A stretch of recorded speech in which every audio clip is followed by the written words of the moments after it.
Everyone welcome back to smart study 9 10 10।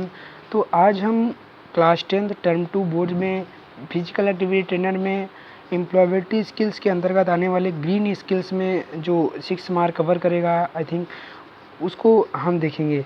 तो सबसे पहले ग्रीन स्किल्स के अंतर्गत आता है, सबसे पहला टॉपिक है वो है सस्टेनेबल डेवलपमेंट। तो ग्रीन स्किल्स के अंदर सबसे पहला टॉपिक है सस्टेनेबल डेवलपमेंट, जो कि हम अपनी ज्योग्राफिक किताब या फिर साइंस में ऑलरेडी पढ़ चुके हैं। तो हम एक बार रिकॉल करेंगे, पीपीटी से आपको सब डिफिनीशन जो है वो कवर हो जाएंगी। सो चलिए बिना देर करते हुए वीडियो को शुरू करते हैं। सो sustainable development, what is sustainable development? सबसे पहला क्वेश्चन यही आता है जब हम सस्टेनेबल डेवलपमेंट की बात करते हैं।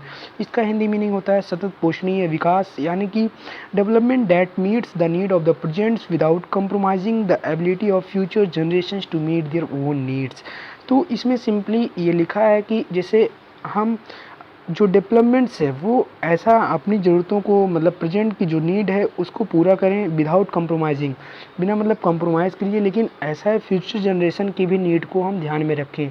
तो जैसे कि इसकी ज़रूरत क्यों पड़ी, जैसे कि हम सस्टेनेबल डेवलपमेंट के बाद इसको हम मतलब इसकी ज़रूरत क्यों पड़ी? सबसे पहले बात ये कि जैसे आज हम रेगुलर डिफॉरेस्टेशन हो रहे हैं, कार्बन इमिशन ज़्यादा हो रहा है, तो यहाँ पे मतलब ज़्यादा सा डेवलपमेंट्स हो रहे हैं, लेकिन क्या हुआ, हम फ्यूचर जनरेशन की जो नीड्स है उसको ध्यान में नहीं रख रहे हैं। कि जैसे अगर हमको पता है कि जो फॉसल्स फ्यूल हैं या फिर डिफॉरेस्टेशन करने के बाद एक टाइम बाद जो है वो पेड़ पौधे या फिर फॉसल्स फ्यूल्स की ख़त्म हो जाएगी, तो आने वाली जो फ्यूचर जनरेशन है उनके लिए ये सब चीज़ें उपलब्ध नहीं हो पाएंगी। इसलिए हमें इस चीज़ की ज़रूरत पड़ी कि हाँ भाई, हम अपना जो है वो डेवलपमेंट करेंगे, लेकिन बिना किसी के कंप्रोमाइज़ के, लेकिन जो है फ्यूचर जनरेशन की भी नीड्स को जो है वो ज़रूरतों को वो है देखेंगे, और नहीं कि उसको ज़रूरतों को भी ध्यान में रखेंगे कि यानी कि हम सीमित जितनी ज़रूरत है हम उतना ही उपयोग करेंगे, ना ही कि ज़्यादा। क्योंकि आजकल एक्सेस हो रहे हैं हर चीज़ में, मतलब इसलिए एक्सेस यूज़ हो रहा है, वेस्टेज हो रहा है, इसलिए जो है वो धीरे धीरे उसका डिप्लीशन हो रहा है, और जिससे क्या होगा कि हम जो फ्यूचर जनरेशन की नीड है उसको पूरा नहीं कर पाएंगे। तो हमने यहाँ पर ब्रीफली एक्सप्लेन देख लिया कि व्हाट इज सस्टेनेबल डेवलपमेंट।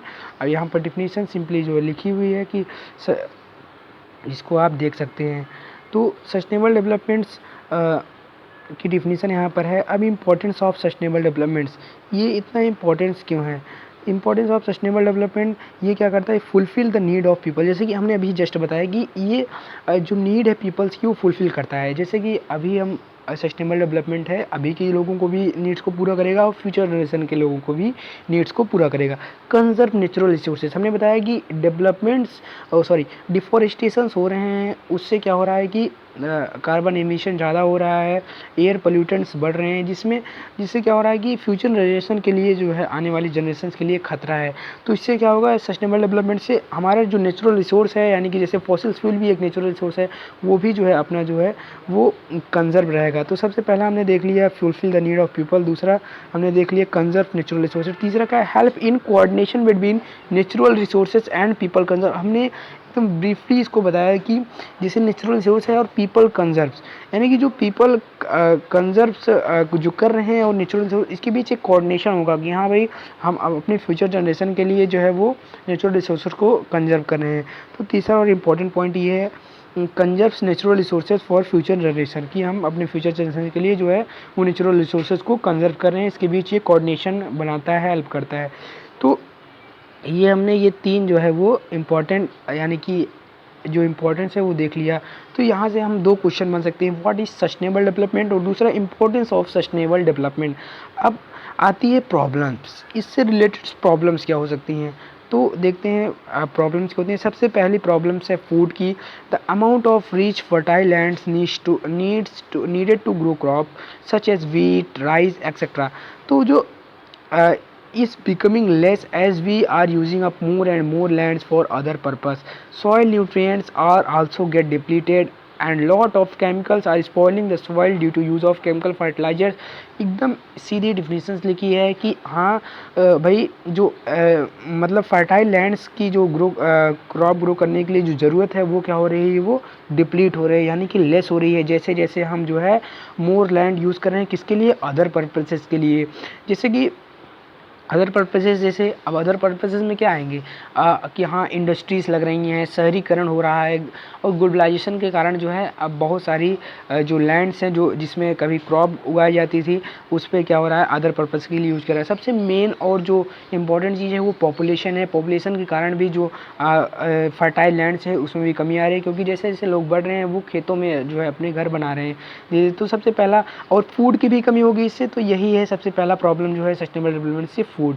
दूसरा क्या है, water. We use fresh water from rivers and ponds और drinking and cleaning but dump garbages into them.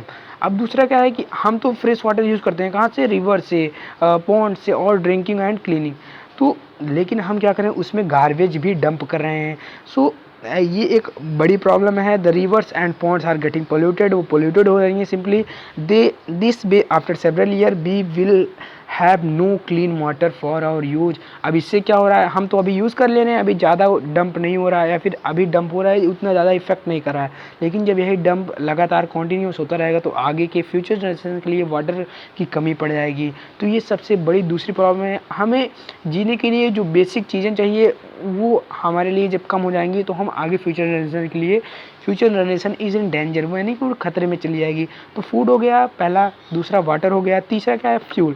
तो अब फ्यूल को देखते हैं। अब जैसे हमने आपको सबसे शुरुआत में बताया कि फ्यूल की अंधाधुंध यूज़ हो रही है, जैसे कि कोल है, पेट्रोलियम है, तो ये सब क्या है कि, और जैसे वुड है, ट्रीज जब कट हैं, डिफॉरेस्टेशन हो रहा है, तो इससे क्या है फ्यूल भी कम हो जाए, क्योंकि हम इसको जो है जैसे कि रिसाइकल जैसे कि हम नहीं कर सकते, वो सीमित मात्रा में ही है जो फॉसल्स फ्यूल हैं, कोल है, पेट्रोलियम है।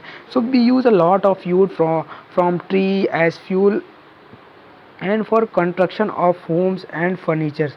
तो यहाँ पर हम मतलब होम्स एंड फर्नीचर्स के कंस्ट्रक्शन के लिए हमने बहुत सारे फ्यूल्स यूज़ किए हैं। तो यहाँ पर as more and more trees are being cutted it is affected the climate. हमने आपको सबसे पहले ही बताया कि क्लाइमेट को अफेक्ट करेगा, CO2 का इमिशन ज़्यादा होगा, इन्वायरमेंट जो है CO2 बढ़ जाएगा, जिससे टेम्परेचर बढ़ेगा, और यानी कि ग्रीन हाउस गैसेस का इफेक्ट जो है वो बढ़ जाएगा। तो टेम्परेचर बढ़ेगा, फिर ग्लेशियर्स पिघलेंगे, तो यानी कि बाढ़ आने की संभावना ज़्यादा बढ़ जाएगी, और अन्य इससे रिलेटेड प्रॉब्लम्स होंगी। सो ये भी एक इम्पॉर्टेंट फैक्टर है। एक्सट्रीम वेदर कंडीशन, जैसे कि हमने बताया कि extreme weather condition such as flood, हमने बताया कि फ्लड आएगा। कैसे फ्लड आएगा, अब देखिए इसमें एक रिलेशन स्थापित कीजिए कि फ्लड कैसे आएगा। अब जब कार्बन इमिशन ज़्यादा होगा, हमें पता है कि हीट गैस है, वो कार्बन जो गैस है वो थोड़ा मतलब ज़्यादा मतलब हीटिंग गैस है, जिसके कारण क्या होगा कि जो ज़्यादा हो जाएगी तो उससे अर्थ का टेम्परेचर बढ़ेगा तो अंटार्कटिका पिघलेगा, ग्लेशियर्स पिघलेंगे, जिसके कारण समुद्र में पानी ज़्यादा होगा। समुद्र में पानी ज़्यादा होगा तो जो तटीय देश रहेंगे वो क्या होगा, उसमें जलमग्न हो जाएंगे। और क्या होगा, एक्सट्रीम कोल्ड और हीट, हमने बताया कि हीट भी ज़्यादा होगी या फिर कोल्ड ज़्यादा हो सकती है। Are seen many places which affect the people living there, तो ये पीपल, वहाँ के रहने वाले लोगों के लिए, पीपल के लिए ये अफेक्ट करेगा। तो सबसे मेन तीन जो है हमने ये देख लिया कि पहला फूड, वाटर, फ्यूल। तो यहाँ से भी क्वेश्चन बन सकते हैं कि प्रॉब्लम्स क्या है और उसको थोड़ा रिफाइन करो। तो अब सस्टेनेबल डेवलपमेंट में क्या क्या इंक्लूड रहता है, ये भी एक इंपॉर्टेंट चीज़ है, हम इसको देखते हैं अभी। सो sustainable development includes reducing excessive use of resources. इसमें अगर सस्टेनेबल डेवलपमेंट करना है तो इसमें क्या करना पड़ेगा, एक्सेसिव, हमने पहले ही आपको बता ही दिया कि एक्सेस यूज़ हो रहा है रिसोर्सेज का। हम अपनी ज़रूरतों को पूरा करें लेकिन सीमित मात्रा में, हम फ्यूचर जनरेशंस का भी ध्यान रखें।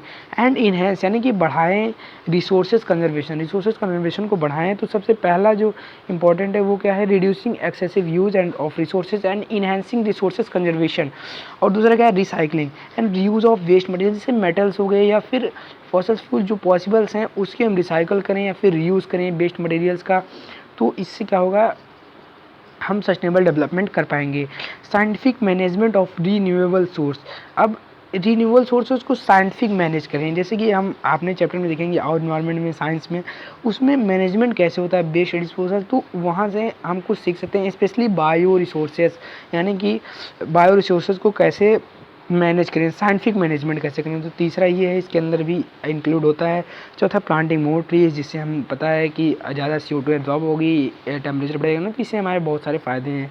So using more environment friendly material और बायोडिग्रेडेबल मटेरियल, हम प्लास्टिक का यूज़ कम से कम करें, बायोडिग्रेडेबल मटेरियल यूज़ करें जो नॉन पॉइजन होता है, जिसमें ज़्यादा केमिकल्स नहीं होते, जो आसानी से डिकम्पोज किए जा सकते हैं। सो ये सब मतलब का इन सब का यूज़ करें ज़्यादा। तो हम सस्टेनेबल डेवलपमेंट करने में सक्षम हो पाएंगे। तो ये हमारा 5 टॉपिक था जो कि जिसमें सस्टेनेबल डेवलपमेंट इंक्लूड है। अब सस्टेनेबल डेवलपमेंट्स के गोल्स क्या क्या हैं। सबसे पहले हम सस्टेनेबल डेवलपमेंट्स के गोल्स देखेंगे क्या क्या हैं कि क्योंकि आपने जो है वो रियो डी जेनेरियो समिट सम्मेलन 1992 में शायद हुआ था, जो कि ज्योग्राफी में आपने पढ़ा, उसमें कुछ गोल्स डिसाइड किए गए थे। तो वो मतलब वो सब देखेंगे हम अभी यहाँ पर आगे। Sustainable developments goals, sustainable developments goal यानी कि SDGs are a universal call of action to end poverty, protects the planet and ensure that all people enjoy peace and prosperity. तो इसमें क्या है, एक यूनिवर्सल कॉल है पूरे वर्ल्ड में of action to end poverty, यानी कि पॉवर्टी ख़त्म करनी है, प्रोटेक्ट अपने प्लानट को प्रोटेक्ट करना है, और ये इंश्योर करना है कि ऑल पीपल जो है वो खुशी से या फिर शांति से और प्रॉस्पेरिटी से मतलब रह सकें। So some of this issues are poverty, gender equality, water use, energy, climate change and biodiversity. यहाँ पर ये हम देख सकते हैं सिंपली कि इसके गोल्स क्या क्या हैं। तो अब सस्टेनेबल डेवलपमेंट्स इनिशिएटिव्स, ये इसके इनिशिएटिव्स क्या क्या हैं कि जैसे when plastic were banned by a municipal corporation of Mangalore. Mangalore एक जगह है आई थिंक साउथ इंडिया में। तो वहाँ पर क्या हुआ कि an innovator and entrepreneur mister Avasth Hegde found an eco-friendly alternative. He made a 100% biodegradable bag which can dissolve in hot water and decompose in natural environment. This is now being used in many countries and is going to help the environment. तो ये एक initiatives है, इसको हम सब भी कर सकते हैं। तो सस्टेनेबल प्रोसेसेस अब क्या होती हैं आगे के वीडियो में हम देखते हैं। तो some practices such as organic farming, vermi composting आपने अपने जूनियर क्लासेस में पढ़ा होगा कि जो अर्थवॉर्म्स होते हैं वो उनको डाला जाता है या फिर उनको सड़ाया जाता है, उससे मैन्योर बनती है, खेत में डाला जाता है। तो ये सब भी जो है ये एक प्रोसेस है, सस्टेनेबल प्रोसेसेस हैं। या फिर ऑर्गेनिक फार्मिंग करें, पेस्टिसाइड, इंसेक्टिसाइड इन सब का प्रयोग ना करें। रेन वाटर हार्वेस्ट करें, हमारा बहुत सा रेन वाटर होता है वो वेस्ट चला जाता है, उसको हार्वेस्ट करें और उसको यूज़ करें। एंड प्रिजर्व द इन्वायरमेंट, और इससे हम इन्वायरमेंट को अपने प्रिजर्व कर सकते हैं, प्रिजर्व करें। अब ये हमारा यहाँ से सेशन 1 कंप्लीट होता है। अब हमारा रोल क्या है इन सस्टेनेबल डेवलपमेंट्स, हम इस चीज़ को नेक्स्ट वीडियो में देखेंगे। सो अगर आपको वीडियो पसंद आए तो लाइक करें, शेयर करें और अपने फ्रेंड्स के साथ सब्सक्राइब करें। हम सेकंड वीडियो में इस सस्टेनेबल डेवलपमेंट्स के रोल्स को हम कवर करेंगे। तो देखते हैं इसमें क्या क्या है, एक ओवरव्यू ले लेते हैं कि रोल्स क्या है सस्टेनेबल डेवलपमेंट्स के। फिर यहाँ पर सम बेसिक बेस हैं in which people towards sustainable development goals, quality education, अगर एजुकेशन रहेगा क्योंकि एजुकेशन भी एक बहुत बड़ी प्रॉब्लम है, clean water, sanitation, affordable and clean energy. So ये सब हम अपने नेक्स्ट वीडियो में देखेंगे। So friends, thank you for watching this video.